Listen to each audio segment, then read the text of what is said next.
Salutations everyone, Dustin here. Today, I will be showing a step-by-step guide on how to solve permutation and combination word problems. Let's solve problem 1. In how many ways can 6 students be seated in a row of 6 chairs if 2 specific students must sit next to each other? So we try to visualize this. We have 6 chairs, 6 people, A, B, C, D, E, and F. And the condition here is that 2 specific students must sit next to each other. So let's say it's A and B.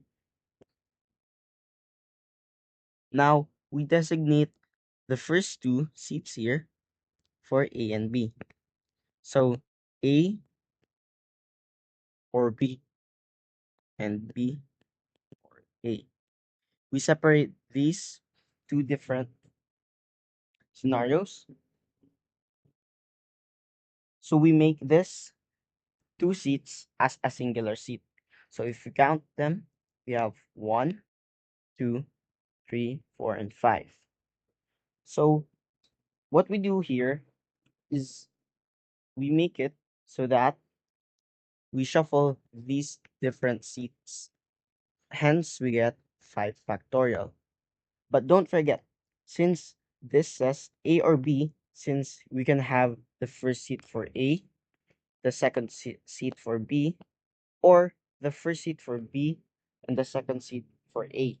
So we add here A2. So the answer would be 5 factorial or 122 multiplied by 2, since again we can have A or and B and B and A. So 120 times 2, our answer here would be 240 ways. Let's move on. Here, a lock uses 4 different letters from A to Z with no repetitions. How many possible codes can be formed? So again, we visualize this. We have here a lock, and there are 4 different letters for the code. The key thing here is that it says that there is no repetition, meaning if we already had the letter A, we can no longer use the letter A. Now, since there are 26 letters in the English alphabet, in the first lot, we put 26 ways. Now, since this letter, whatever it may be, let's say letter A, it can no longer be used for the following 3 codes. So, we multiply the second letter could be from B to C or virtually any other. So we multiply it with 25. And the pattern continues. Since we can no longer use the first and the second letter that we used for the following ones, we multiply it now by 24. And for the fourth one, we get 23. Now multiplying this, we get 358,800. This will be how many ways a lock can be set with no repetitions for 4 different letters. Moving on, from a class of 12 students, how many ways can you choose 4 to form a committee? Now first, we must identify whether this is a permutation or a combination. A keyword here is that it says to form a class. It doesn't necessarily mean that you need to take them that anywhere the position matters. It just asks how many can you get to form a class. So we remember the formula for a combination, which is n factorial over r factorial times n minus r factorial, wherein n is the number of students and r is how many will be chosen. So we just plug in here the formula. So we get 12 factorial over 4 factorial multiplied by the difference of 12 minus 4 factorial. So we get this one,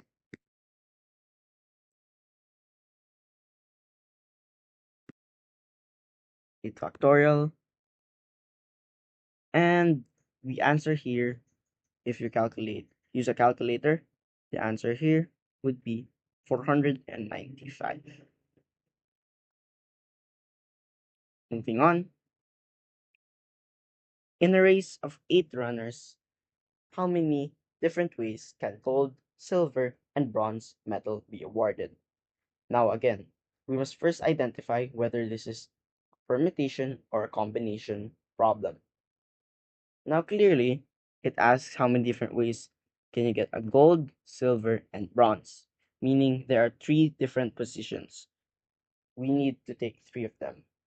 Now, we can clearly see here that the order really matters, because if person A gets the first place or gold, it is different as person A getting silver or bronze, meaning this is a permutation problem.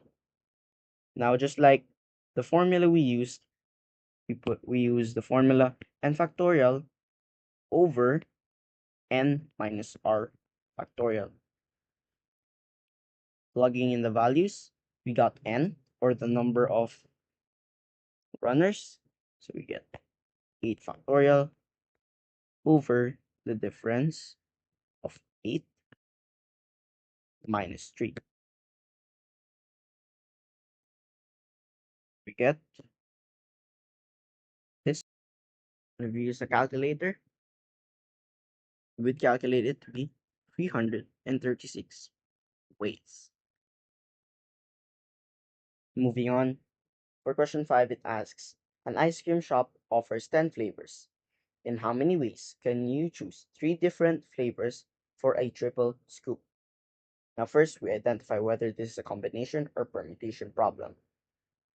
So we imagine an ice cream, and we have here 10 different options to pick from, 10 different flavors.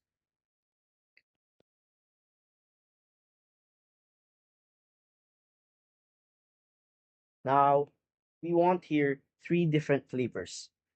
So we have here 1, 2, and 3. Now, in order to find if this is a permutation or combination problem, we must first identify if the order of the scoops of the ice cream flavors matter. But for example, if we get chocolate, vanilla, and cheese, it is the same as cheese, chocolate, and vanilla. Hence, we now know that this is a combination problem, because either way, whatever the order might be, it will still be the same ice cream, just in different orders. So we solve it. Again, we use the formula we used before, n factorial over r factorial multiplied by the difference, and minus r factorial. Plugging in the values, we get 10 factorial over 3 factorial multiplied by the difference of 10 minus 3. Oop.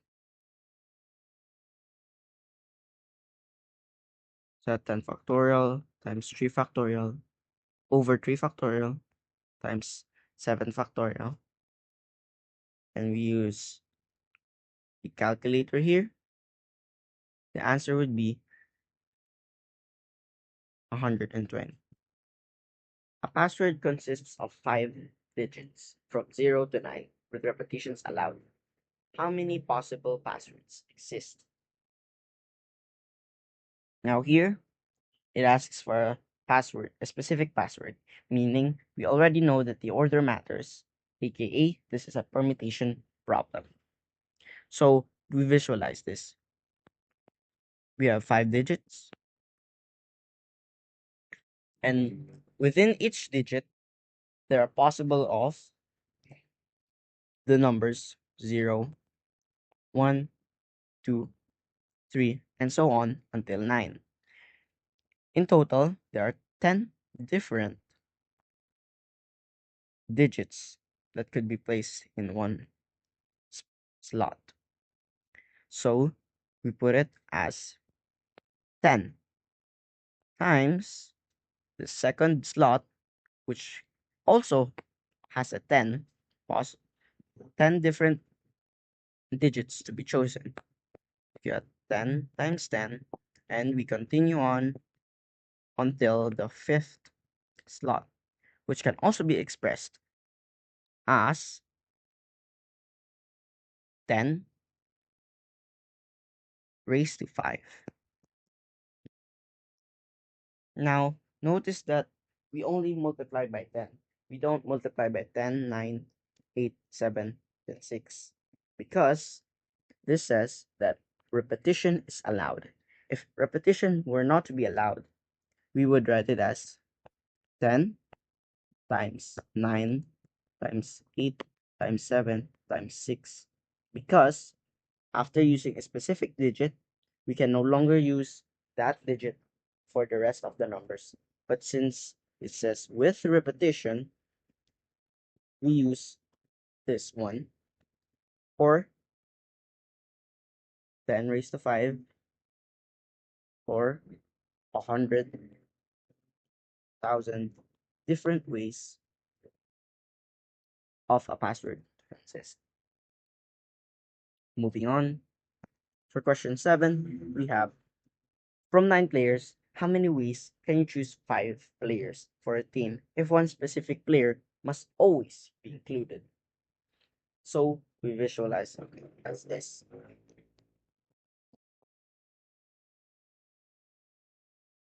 There are 9 different players here, but we need a team that consists of only 5 players. So what we do here is we use the condition which states that one specific player must always be included. So we take this one slot, and we reserve it to one specific person, meaning we can already cancel this out since it's automatic, including this one. We cancel the fifth slot and the one slot for the player because we already know that it is reserved for him, or the different ways should be 1. And when you multiply the probability by 1, the different ways, it will end up as the same number. So we are left with 8 people and 4 slots. So we use the permutation formula we used before, n factorial.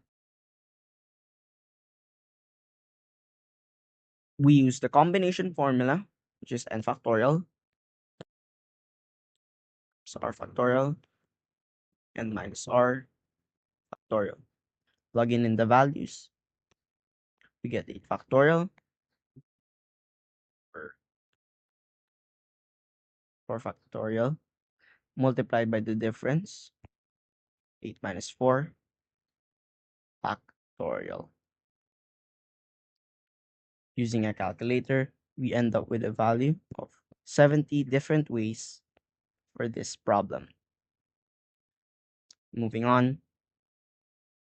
Now, whenever we hear the phrase circular table or in a circle, we remember the formula n minus 1 factorial.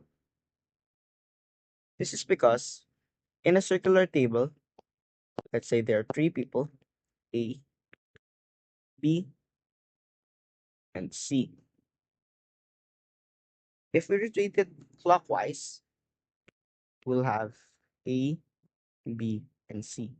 When you look at it, it seems like the arrangement is different from the one before because all of them moved. But if you look at it, the left of A and the right of A is B and C. For example, this in our perspective, the left of A would be C and the right of A would be B. Now, if we look at it again from this side, the right of A would be B and the left of A would be C. So practically speaking, this is still the same arrangement. That is where we get the -1 from. So we just use this formula and -1 factorial. So 7 minus 1 factorial, or 720 different ways in a circular table. Moving on. Question 9. From 5 boys and 6 girls, how many ways can you form a group of 4 people with at least 2 girls? Now, this is actually a relatively tedious question because this doesn't really come with a traditional way to solve it. You need to use your creative minds in order to solve such question. So here, it asks us to form a group. From that alone, we can determine that this is a combination problem. Next, it says at least 2 girls. Now, whenever we hear this word at least, we know that this could be more. And it would sense when it says something like at most, it could be less. So, in order to find the solution to this, we must take into account this at least one. So, in the first scenario, a sub 1, we assume from the 4 slots or the 4 people we would take, there are 2 girls and the rest would be boys. Situation 2, since it says at least, it could be more. So let's assume that there are 3 girls here and 1 boy. And for the final situation, we assume that all of them would be girls. Now, once we solve every single one of them, we add them up. The reason why we add them up is because it asks us at least 2 girls, meaning we could go from 2 to up to the maximum, which is 4. We add them these independent events to get what is being asked for. So let's solve for situation 1, where there are 2 girls and 2 boys. So let's try them. There are 5 boys here and 6 girls here. From there, you have 4 slots. 2 of them would be girls, 2 of them would be boys. Let's solve for the girls. So again, since it asks us to form a group, the order doesn't matter. So we would be using the combination formula. Plugging in the values for the formula, we get 6 factorial because there are 6 girls, and the R here, which is how many girls we take, which is 2. And 6 minus 2 factorial.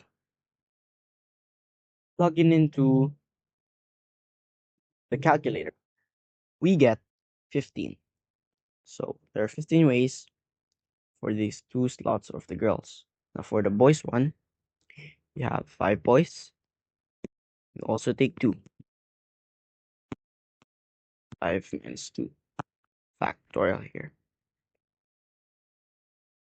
Using a calculator, we determined that the answer here would be 10. Multiplying this, we yield 150. Meaning, for 150, for situation 1, that would be the answer. But we're not done yet. we must first solve for situation 2, situation 3.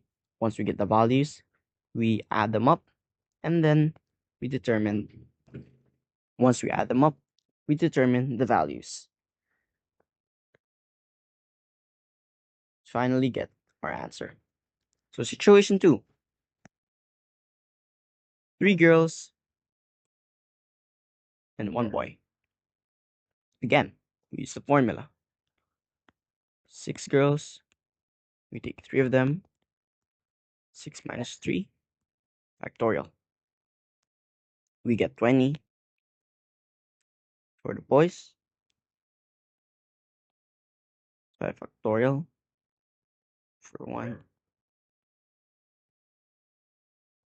minus 1, and we end up with 5. 20 times 5 would be 100. Situation 3, when all of them are girls.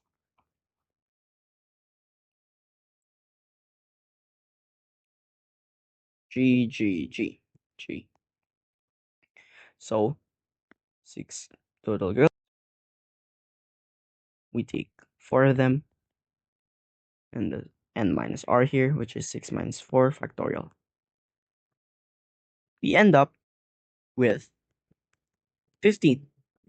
Since there are no longer any remaining slots for the boys, our final answer here would be 15.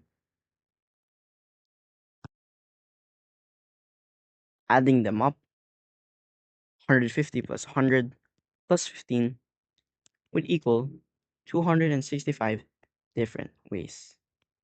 I would admit this is somewhat tedious. There are a lot of procedures we must do, not like the others where there's a simple formula to solve. For this, it really takes a long time. For these, at least, at most, type of questions, they will really take quite some time. But once you get enough of it, once you master it, you've done a lot of practice questions, you would eventually get an easier hand of it and wouldn't struggle as much. We move on.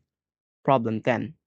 How many unique arrangements can be made from the letters of the word balloon?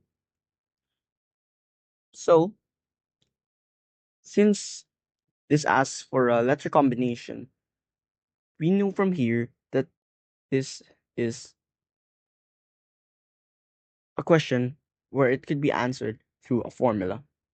Our formula would be n factorial for r sub 1 factorial, r sub 2 factorial, r sub 3 factorial, and so on, where n is the total amount of letters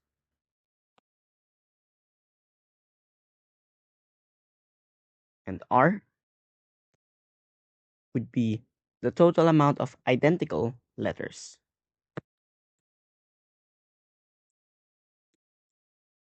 So we plug in it in. We have balloon, which is 7 letters. We write here balloon. Does B have an identical letter? Nope. Does A have an identical letter? Nope. Does L have an identical letter? Yes. Since there are two N's, we consider it as a singular one. So we have put in 2. Since there are two different ones, and for letter O, we also have two different ones. And for letter N, we don't have any. So plugging it in a calculator, we get 1,160. But you might ask, why use this formula? Reason being is because in the word balloon,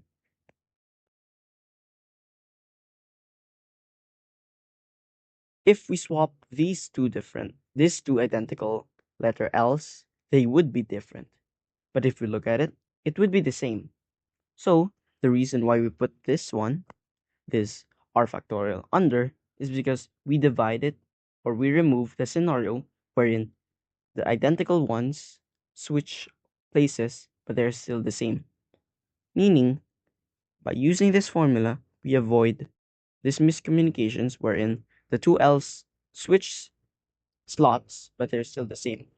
So the final answer, the final answer here would be 1260. I hope this video served as a meaningful purpose to not just solve these problems mathematically, but intuitively.